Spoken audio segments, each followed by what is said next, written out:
¿Qué tal, alumnas y alumnos de segundo grado de secundaria? Bienvenidas y bienvenidos a esta sesión de Aprende en Casa 2 de la asignatura de Ciencias Física. Yo soy Leslie Mendívil y en esta ocasión nos acompaña el profesor Cosme Antonio Fragoso, quien nos apoyará el día de hoy. Bienvenido, maestro. Gracias. ¿Qué tal? Sean bienvenidas y bienvenidos a esta sesión que lleva por título Materialízate. Soy el profesor Cosme Antonio Fragoso Farías y los acompañaré en esta emisión. Viajemos juntos al sorprendente y maravilloso mundo de la física. El propósito de nuestro programa es explicar las diferencias entre la naturaleza continua y discontinua de la materia. No olviden tener a la mano su cuaderno, libro de texto y lápiz o pluma para que puedan anotar las preguntas que se mencionen, las ideas principales que identifiquen y las dudas que les surjan a lo largo de la sesión.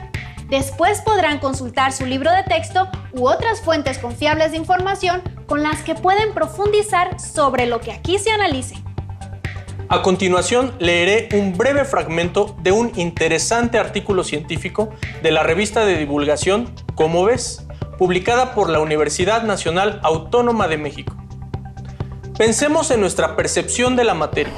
Las cosas están formadas por distintos materiales o por mezclas de estos, pero un material puro, el agua, los gases, los metales, parece estar compuesto por una única sustancia continua.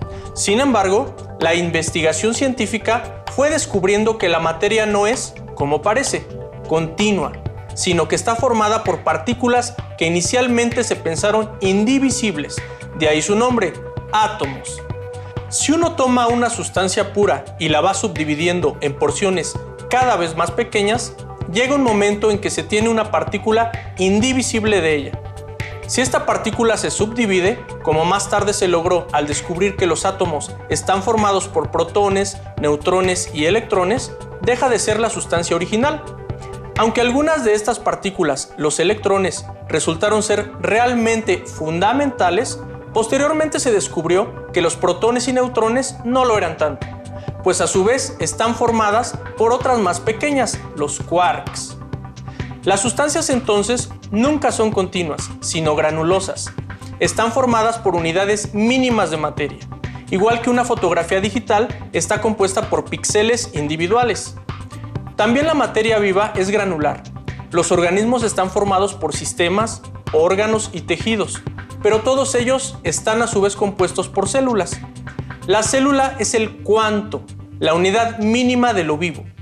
Si se separa en sus componentes, esa propiedad emergente que llamamos vida deja de estar presente, junto con sus propiedades características como la reproducción, la irritabilidad o la evolución.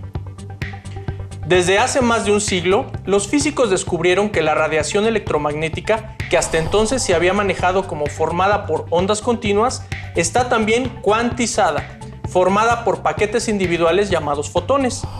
Así, desde el punto de vista de la mecánica cuántica, la luz se compone de partículas. Quizá esta granulosidad es una propiedad general del universo. Hoy se están estudiando teorías como la de cuerdas, que sugieren que incluso propiedades fundamentales del universo, como el espacio y el tiempo, podrían estar cuantizadas, formadas por unidades mínimas e indivisibles. Comencemos. Maestro, hablemos por favor acerca de la materia de las cosas. Recordemos que la materia es todo lo que ocupa un lugar en el espacio y posee masa. Es importante no confundir masa con peso. El peso depende directamente de la aceleración debida a la gravedad. Para tener un poco más de información sobre lo que es la materia, los invitamos a ver el siguiente video.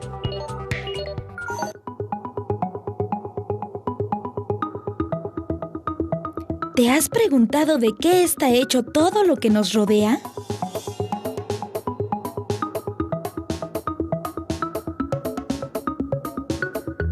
Estamos en el año 500 antes de nuestra era, en la antigua Grecia, cuando el filósofo Empédocles de Agrigento dio la primera respuesta a la pregunta ¿de qué está hecha la materia?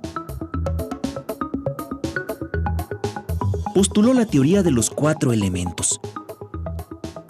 Todo está formado por una mezcla de aire, tierra, agua y fuego.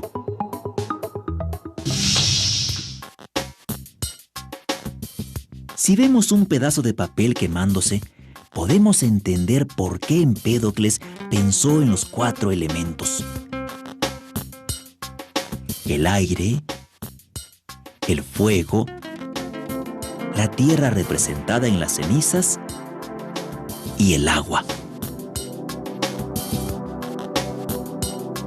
Hagamos otro ejercicio. Tomemos un objeto cualquiera, por ejemplo, una manzana. La cortamos en varias partes y así sucesivamente. Pero, ¿cuánto más la podemos dividir?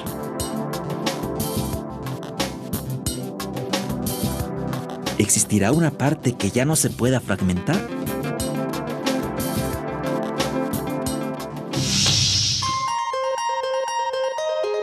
El filósofo Demócrito llamó a la parte más pequeña de una cosa átomo, que significa sin parte, sin división. Propuso que estas partículas de materia indestructible siempre se encuentran en movimiento y se distinguen entre sí solo por su forma y tamaño.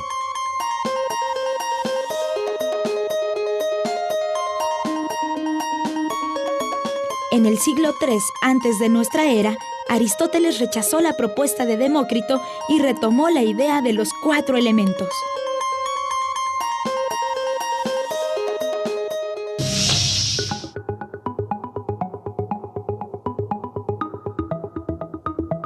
Según Aristóteles, la materia estaba constituida de forma continua, es decir, que podía dividirse infinitamente y cada fragmento, por pequeño que fuera, conservaría las características del objeto original. Pasaron más de 2000 años hasta que Dalton propuso un modelo atómico para explicar la constitución de la materia, similar al de Demócrito, pero con bases científicas. Las ideas atomistas griegas son una de las bases del pensamiento científico contemporáneo. La física, la química y la biología modernas se basan en que la materia está compuesta por átomos de diferentes elementos. A lo largo del siglo XX se han descubierto muchas partículas más pequeñas que un átomo.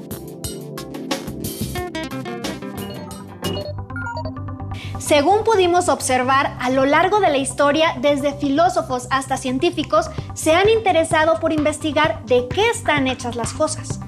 Así es, desde la antigua Grecia se discutía si la materia se podía dividir infinitamente o si llegaba un momento en que era indivisible.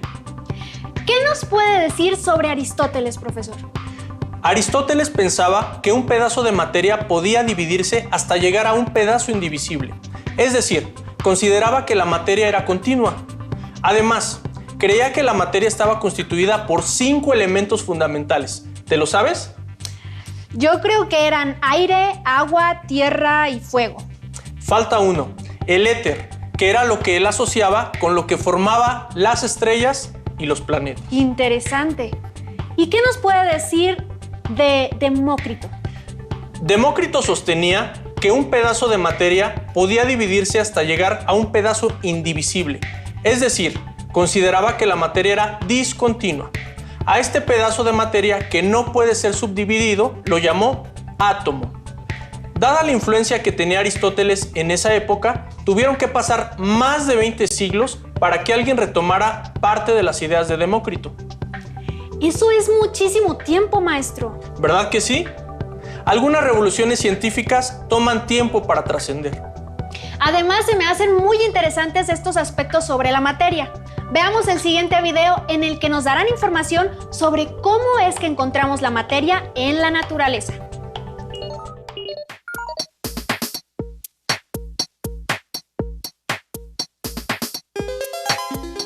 Si miramos a nuestro alrededor y tocamos los objetos que nos rodean, podremos asegurar que están hechos de materia.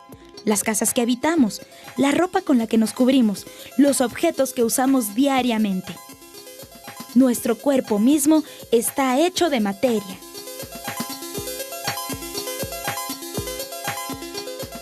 Hay cosas que no vemos, como el aire, que también están hechas de materia.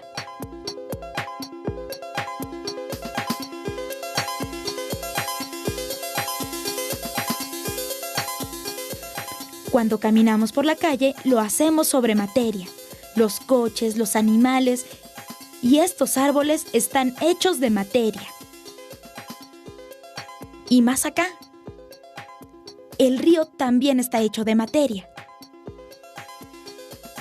La materia es sólida como la tierra, las casas, los animales y las plantas. Líquida como el río y el agua que bebemos, o gaseosa como el aire que respiramos. A estas formas de la materia se les llama estados de agregación. ¿Cuáles son las diferencias entre estos estados?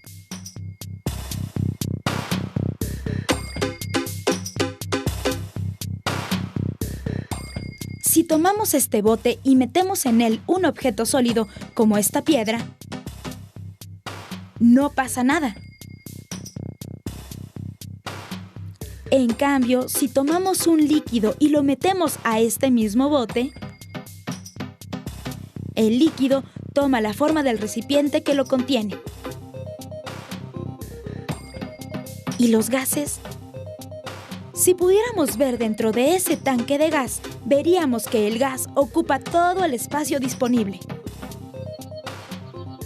Si tomamos un material sólido y tratamos de comprimirlo, no podemos. ¿Qué pasa con los estados de agregación de la materia?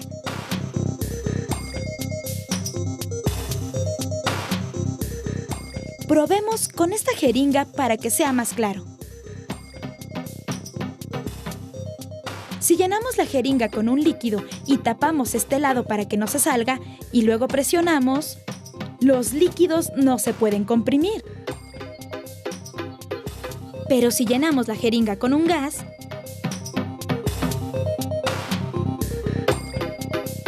el émbolo de la jeringa se mueve.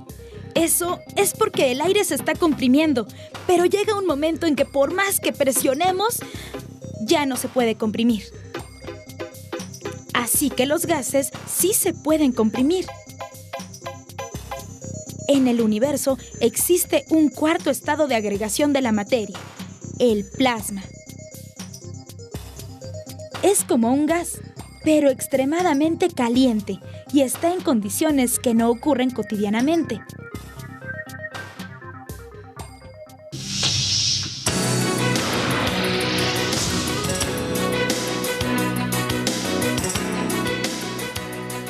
¿Sabías que la mayor parte de la materia que hay en el universo está en estado de plasma? Dentro del Sol y de todas las estrellas hay materia en estado de plasma.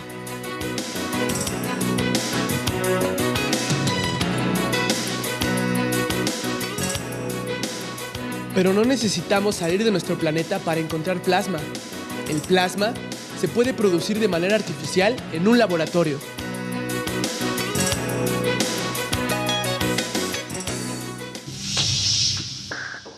Las diferencias en los estados de agregación se deben a la manera en que están organizadas las partículas de la materia. ¿Te has preguntado cómo están organizadas las partículas en un sólido, un líquido y en un gas? Profesor, y después de Demócrito, ¿qué pasó con esas ideas sobre la materia? Al pasar tanto tiempo, Newton retomó sus ideas, quien pensaba que si se divide continuamente una porción de materia, como la gota de agua, llegará un punto en que se obtenga un pedazo muy pequeño, sólido e indivisible, al que llamó partícula o corpúsculo. Este pedazo conservaba las propiedades de dicha materia y tendría masa permanente. Además, se movería como dictan las leyes del movimiento. El modelo comenzado por Newton se fue nutriendo poco a poco con las aportaciones de diversos científicos. ¿Cómo quiénes, profesor? Bernoulli, un científico suizo, propuso que los gases estaban compuestos de pequeñas partículas esféricas en movimiento, separadas por distancias mayores al valor de su diámetro. Después, Clausius, un científico alemán, afirmó que las moléculas o partículas de un gas tenían una distribución de velocidades bien definida. Supuso que dichas partículas podían tener energía asociada a la rotación y vibración, además de la asociada a su movimiento de traslación. y reconoció el papel fundamental que tienen las colisiones en la dinámica de un gas. ¿Colisiones es lo mismo que choques, profesor? Exacto.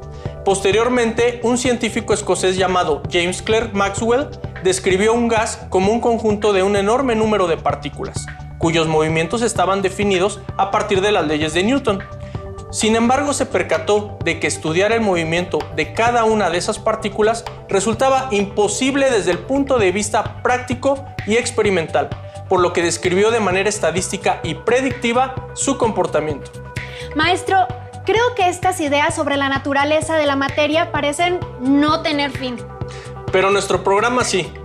Por eso, finalmente un científico austriaco de nombre Ludwig Boltzmann estableció la relación entre la temperatura de la materia y la energía de las partículas que la componen. Integrando todo ese conocimiento, Maxwell y Boltzmann propusieron un modelo científico para los gases, el cual es utilizado actualmente. Se le conoce como la teoría cinética de los gases y sirve, entre otras cosas, para predecir la variación de la velocidad de las partículas y para predecir cantidades macroscópicas como la presión y la temperatura en términos de las características microscópicas de la materia en estado gaseoso. La materia, además, tiene algunas propiedades como masa, volumen, densidad, viscosidad, maleabilidad. Les invitamos a conocer un poco más al respecto en la siguiente cápsula. Día con día, a nuestro alrededor, encontramos una gran cantidad de objetos y materiales. Con tan solo observarlos o tocarlos, podamos distinguir si son duros, rugosos, si son pegajosos, si pesan más o menos, si son transparentes u opacos, o si sus formas nos parecen poco comunes. Pero, ¿por qué todos los materiales son diferentes? ¿Qué otras características se podrían distinguir en cada uno de ellos?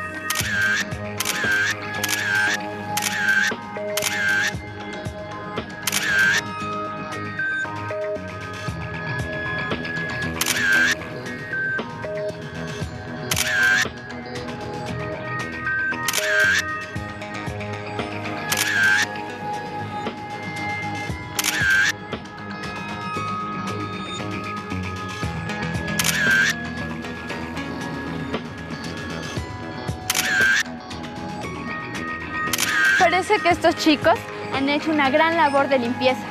Pero no solo eso, a los materiales les han dado un orden. ¿Por qué los agruparon así? ¿Acaso será por su forma o su consistencia?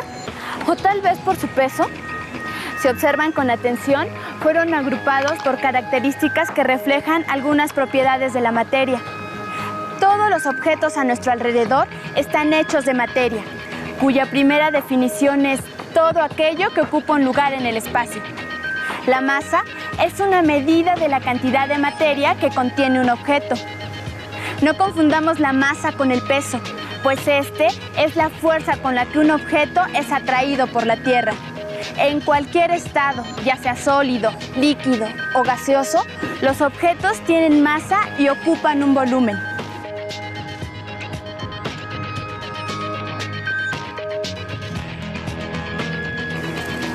Por ejemplo, esta piedra tiene masa y ocupa un espacio determinado. ¿Cómo sabemos cuánta masa tiene y cuánto espacio ocupa? Veamos la siguiente experiencia. Si queremos medir la masa de distintos materiales, por ejemplo, 2 bolas de distinto material o 2 cubos de igual tamaño o 2 trozos de metales distintos, en estos 3 casos el espacio que ocupan los objetos es igual, pero tienen distinta masa. En cambio, estos objetos tienen la misma masa, pero ocupan diferentes volúmenes. ¿Pueden ahora saber cuánta masa y cuánto espacio ocupa un objeto? ¿Cómo se miden? La masa se puede expresar en gramos o kilogramos, mientras que el volumen, que es el espacio que ocupa el objeto, se expresa en centímetros o metros cúbicos. Recordemos que la masa se mide con una balanza. Para Para conocer el volumen de un sólido de forma irregular, basta sumergirlo en un líquido y medir la cantidad de líquido desplazado. Los globos inflados con helio siempre suben cuando se sueltan.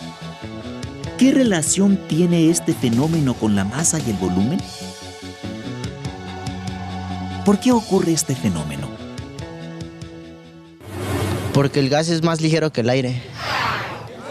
Porque depende de la energía que contenga el globo. Porque el gas caliente hace que el globo se eleve. Porque el gas es más ligero que el aire. ¿Por qué es más ligero el helio? Bueno, esto sucede porque el helio tiene menor densidad que el aire y por lo tanto sube más rápido. Por la temperatura que lleva dentro del globo. Si conocemos tanto la masa como el volumen de un objeto, podemos conocer otra propiedad de la materia: la densidad del material del que está hecho el objeto.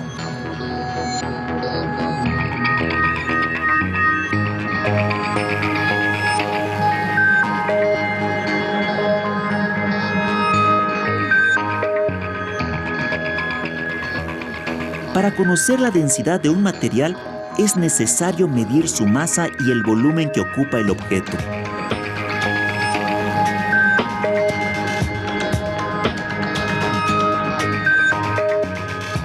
Por ejemplo, si tenemos 100 centímetros cúbicos de aceite de oliva y su masa es de 91.7 gramos, ¿cuál es su densidad? Exacto. Para obtener la densidad dividimos la masa del objeto entre el volumen del mismo.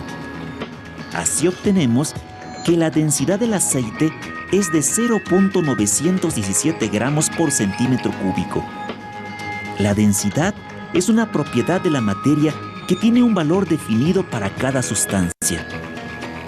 ¿Podrían identificar cuándo un material es más denso que otro? En el universo hay materia tan densa que una cucharada de ella tiene más masa que toda la Tierra junta. A veces, cuando una estrella muere y agota su combustible, se contrae al grado de que toda su masa se concentra en un volumen equivalente al de una pelota de fútbol. A esos objetos se les llama hoyos negros y se han detectado en regiones de nuestra galaxia. Algunos materiales, como el corcho y la madera, flotan en el agua. Desde los tiempos de Arquímedes, se sabe que un cuerpo flota si su densidad es menor que la del fluido en el que se encuentra. Esta es la razón por la que los globos inflados con helio suben.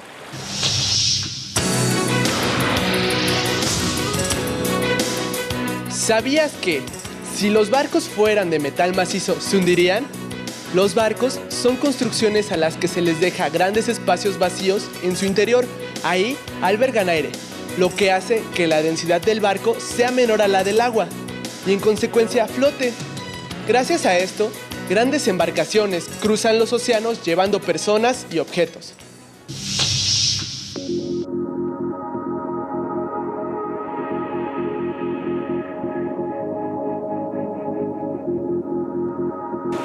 Además de la masa, el volumen y la densidad, la materia tiene otras propiedades que la caracterizan, entre las que se encuentran la viscosidad, que es la resistencia de un líquido a fluir pendiente abajo. La dureza, en cambio, se refiere a la resistencia que tiene un objeto a ser rayado. La fragilidad es la facilidad con la que se quiebra un objeto. Por otra parte, la propiedad que tiene un material de recuperar su forma original después de ser deformado por una fuerza se llama elasticidad. Existen otras propiedades de la materia como la ductilidad, la maleabilidad y la porosidad. Maestro, muy interesante. El recorrido por los descubrimientos y propuestas científicas sobre la naturaleza de la materia. Y para divertirnos con la naturaleza de la materia, ustedes podrán hacer un experimento muy divertido creando una masa juguetona. Se recomienda que recurran a la ayuda y supervisión de un adulto. Masa juguetona. ¿Y cómo la hacemos? El material que necesitamos es un vaso desechable, una cuchara, como sustancias 250 gramos de harina de trigo, 100 gramos de sal de mesa, 150 mililitros de agua, 4 cucharadas de aceite comestible, un sobre o gotas de colorante vegetal. El procedimiento a seguir es hacer un volcán de harina sobre la mesa y agregar sal. Verter el agua tibia en el vaso desechable y mezclar el colorante vegetal al gusto. Verter poco a poco la mezcla al volcán de harina y amasar hasta que no se pegue en tus manos. Agregar a la masa 4 cucharadas de aceite comestible. Podrás hacer diferentes figuras y utilizar moldes. Si se coloca dentro de un envase y se cierra herméticamente, la masa conservará sus propiedades y flexibilidad por más tiempo. Para terminar, les invitamos a que compartan lo que aprendieron el día de hoy. Investiguen acerca de la naturaleza continua y discontinua de la materia y reflexionen sobre la siguiente pregunta. El conocimiento siempre está en construcción. ¿Creen que ya no hay nada por descubrir o explicar sobre la materia de las cosas o de qué están hechas? No olviden consultar su libro de texto en el tema correspondiente para profundizar o resolver las dudas que surgieron a lo largo de esta sesión. Con todo lo visto en esta sesión, a manera de producto, pueden elaborar un mapa mental o un cuadro comparativo donde incluyan las ideas principales sobre la naturaleza continua y discontinua de la materia. Agradecemos al maestro Cosme Fragoso por su intervención hoy y les invitamos a que continúen viendo las siguientes emisiones de Aprende en Casa 2 para el ciclo escolar 2020-2021. ¡Hasta la próxima!